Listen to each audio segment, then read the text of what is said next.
Thank you, sir. A very good morning to everyone. I am Rajnish Bajaj, design engineer in Mecon Limited. Today I will be talking about natural gas pipeline integrity management in Indian scenario. These are the contents. Our company, that is Mecon Limited, is a premium engineering consultancy dealing in various sectors. It is basically under the aegis of Ministry of Steel. Recently, 80% of our business comes from the metal sector.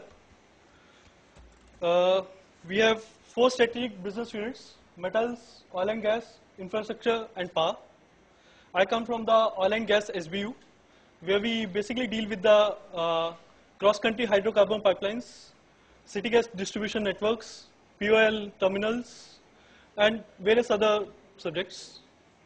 Recently, we have also ventured into slurry pipelines, which is a very interesting field.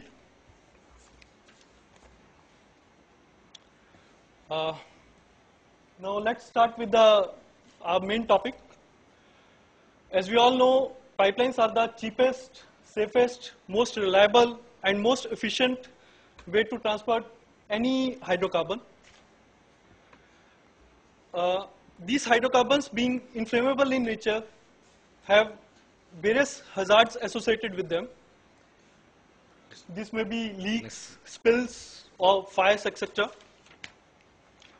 Now, more than 33% of the hydrocarbon pipelines in India have been operating for more than 25 years. So, they are basically aging issues, which we need to address with the help of integrity management system. Recent pipeline incidents have emphasized the need for pipeline integrity management, and that is why we are here today. Now, what is integrity management program? What exactly it is? It symbolizes the concept of failure prevention. It is nothing but knowing in depth about your pipeline, about your assets. It involves threat identifications, risk prioritization, periodic assessments, maintenance, and timely mitigations to avoid any accidents. In fact, accident-free operations has always been the main mission and objective of all the hydrocarbon operators. But integrity management program should not be limited to the aging pipelines only. It should encompass all the pipelines, whether they are new pipelines or the aging ones. Integrity management should start right from the design stage, lead to the construction phase, and then evolve into the operation stage. And that is exactly what has been shown in this figure here. If we follow integrity management in the design, construction, as well as operation phase, what we will have is a healthy and safe pipeline. Now, the integrity measures should not should not pose a financial burden on the pipeline operators. So that is exactly what has been shown over here. There needs to be a balance between the maintenance measures and the finances involved in them. We all know that maintenance has a cost, and if there are too much maintenance measures involved, if we take too many maintenance measures, obviously it will be an expensive one for the company. And similarly, if we ignore the maintenance measures, the pipelines can be dangerous. The safest mode can turn into the deadliest mode.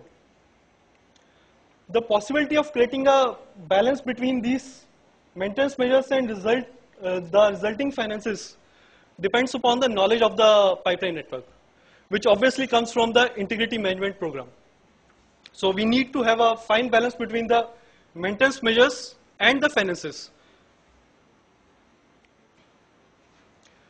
Now, let's move into the types of IMPs.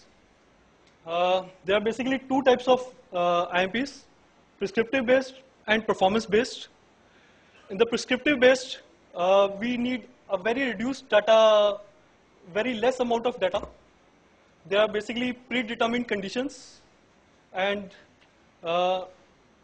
integration of expected worst case indications is used to assess the intervals between the maintenance measures. Then the subject matter experts form the backbone of these prescriptive based management systems. On the other hand, we have performance based integrity management systems. These are quite data intensive and are performed on the actual data of the pipelines after doing various tests. The risk management and risk assessment is based on the actual data of the pipeline. So they are more accurate and tell about, give us a better position about the pipeline. Let's see the key components of integrity management system. Firstly, we have integrity management plan. This includes collection of data, its validation, assessment of spectrum of risks, risk prioritization, and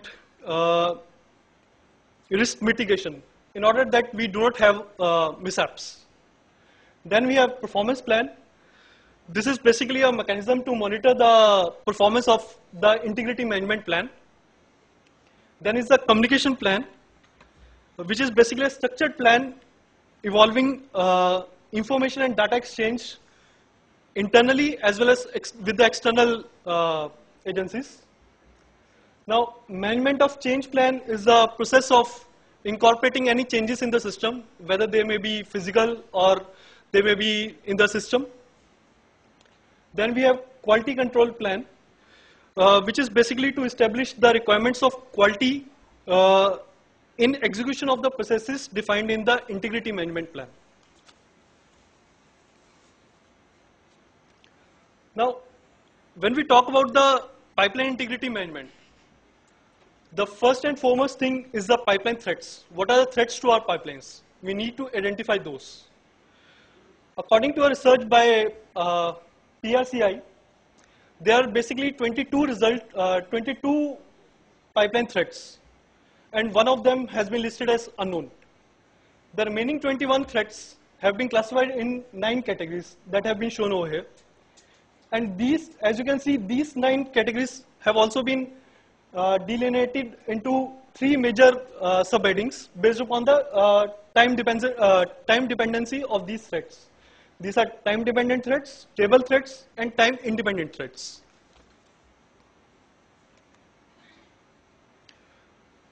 Now, let's talk about the assessment techniques involved in the integrity management. These are the common integrity assessment techniques that are being used these days. The first is the ILI, hydrotesting, then direct assessment. But apart from these, we may also have various proven techniques which have not been mentioned over here and may be developed over time. I'll just be giving a brief detail about these techniques. I suppose as the conference proceeds, there will be much more detailing about these assessment techniques as well. First is the inline inspection. Inline inspection is basically done to measure the metal loss and to locate that metal loss, locate as well as characterize that metal loss, that whether it is a time-dependent threat or stable threat or whatever. As per the general guidelines in India, ILI should be done at an interval of not more than 10 years, and the residual results of ILI should be, the ILI assessment should be done at an interval of not more than 10 years. And we have various types of ILI tools, basically 5 types of tools, which I suppose will be described in later on slides. Then hydrotest is the most acceptable and most widely used technique used in the pipeline industry. Every pipeliner is well aware about the hydrotesting technique. It is a strength as well as a leakage test, basically a fail or no fail test. It is quite a low end technology, I would say, because it is a destructive type of In case your pipeline fails, then maybe it is a failure of the pipeline as a whole. Usually water is used as a test medium, but recently various codes have allowed the fluid being transported also to be used as the testing medium for testing the pipeline integrity over time. This is basically for the operating pipelines. Then we have direct assessment. Direct assessment techniques were developed basically as an alternative to ILI and hydro testing. As we all know that in case of operating pipelines, we may not always be in a position to do hydro testing. Similarly, more than 50% of the pipelines in the world are conventionally not pig well. So, ILI can also not be performed in those pipelines. So, as an alternative, direct assessment techniques were developed. Generally, there are three types of direct assessment. First is the external corrosion direct assessment, which basically deals with the external corrosion of the pipelines. Then we have internal corrosion direct assessment, which deals with the internal corrosion of the pipelines. And stress corrosion cracking direct assessment, which tells about the stress cracking corrosion. There are various tools to assess these techniques to perform these direct assessment. Some of them are DCVG surveys, CIPL surveys, cathodic surveys, and UT thickness checks, etc. Now, any talk about pipeline integrity management scenario in India would be incomplete without the mention of regulatory aspects that deal with them. I have mentioned a few of them. PNGRB, as we all know, the downstream regulator, has issued regulations in this regard. The first one, that Infra IM and GPL 12010, that basically deals with the, gives a framework that how integrity management program should be developed pertaining to natural gas pipelines in India. Then we have the second one deals with the basic framework for developing integrity management program for city gas distribution networks. Then we have some OSD codes also. Though OSD generally deals with the safety part and does not specifically talk about the how that integrity management system should be developed in a by operator. But in its standard OSD standard 226, it talks about the various design aspects, various operational aspects, as well as maintenance aspects, which if taken care, are indirectly ensure that the pipelines become reliable and their integrity is ensured. Then recently, in November 2014, OSD issued a standard operating procedure for integrity management of pipelines, which is basically a tabulated form of what are the tests to be performed on the pipelines and at what intervals these should be performed. So that is a very good guideline, and I suppose that OSD in future will come up with even more better and more detailed codes which deal with the integrity management of pipelines. All these codes above have cross-reference to various American codes. Especially, I would like to mention B31.8S, which deals with the management of integrity programs in gas pipelines. Then we have a special code B31G, which is used to calculate the remaining strength of the corroded pipelines. After they have been corroded, we can assess that how long we can continue the operation of a pipeline, ensuring its reliability, of course. I'd like to discuss the status of integrity management in India. Basically, as I feel that integrity management in India is relatively a new concept. It is still in its infant stages. Already, as I discussed, that various regulations are in place. However, what I feel that it is usually a documentary obligation. The pipeline operators do not religiously follow it, and that is why we are having accidents in the pipelines. So I suppose it should be more rigorously and more religiously followed what the codal aspects and what the codes say. Currently, we are having prescriptive-based integrity management system, obviously because of lack of baseline data. And Indian regulations rely basically on the SME codes for various technical issues, as already discussed. The last one is I'd like to discuss about the issues in implementation of IMP in India. The first is lack of baseline data. Now, many of the pipeline operators in India do not have the required baseline data that is required for implementation of integrity management. And in the absence of baseline data, it is very difficult to assess the health of the pipelines. But I suppose this can be overcome by having electronic integration systems which collect, combine, and analyze the data especially related to various tests that are performed on the pipelines, like the ILI test, ICDA, ECDA, various tests. Then the second is role of HCS, or the high consequence areas as defined in the PNGRB.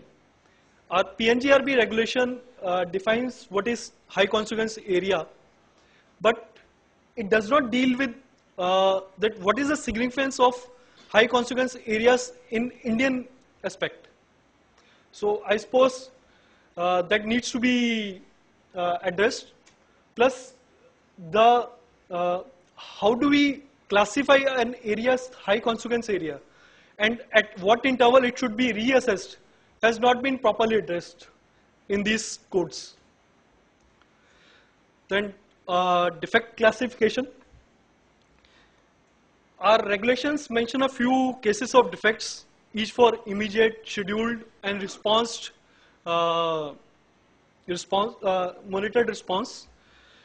But besides these cases, it does not have a clear-cut guidelines that if there is some other defect other than those mentioned, how do we need to classify them as that, whether they require immediate response or scheduled?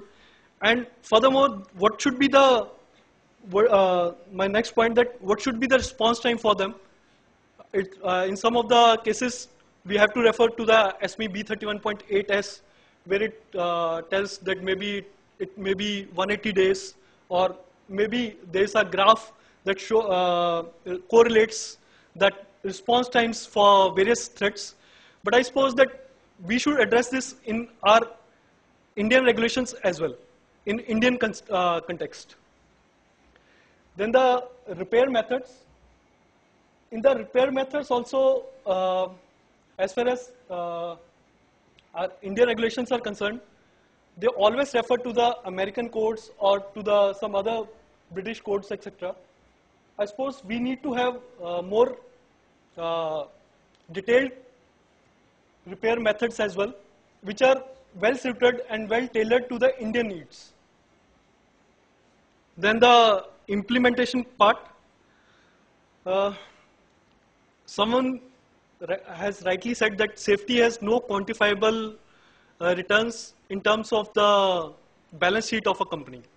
So operators sometimes intentionally delay or sometimes intentionally do not implement the codal requirements or the maintenance measures. So I suppose that needs to be taken care of. Further, there should be a guideline in the Indian regulations that how can we shift from the prescriptive, that present prescriptive based integrity management system to the descriptive based integrity management system. That is my next point. Basically, there is no clear-cut guidelines that what is the basic minimum requirement or the how much data is adequate for an operator to shift to the performance-based integrity management program. So that needs to be addressed. And at last, I would like to suggest or request our regulators to have a sample or a model integrity management program in place so that there can be a guideline for all the operators to understand that what is the bare minimum required to ensure the reliability of their pipelines. With this, I will like to conclude that integrity management is relatively a new concept in India. It is a need of the hour to ensure pipeline safety. There needs to be a right balance between the maintenance measures and the resulting finances, which are obviously part of the IMP, a result of the IMP. And various issues in implementation of integrity management in India needs to be addressed, which I suppose in the coming years will be addressed with the advances in the latest technologies. And operators need to collect adequate baseline data and switch to performance-based integrity management programs. And they need to adhere to the codal aspects, to the codal requirements of various regulators so as to have a safe pipelines. Thank you.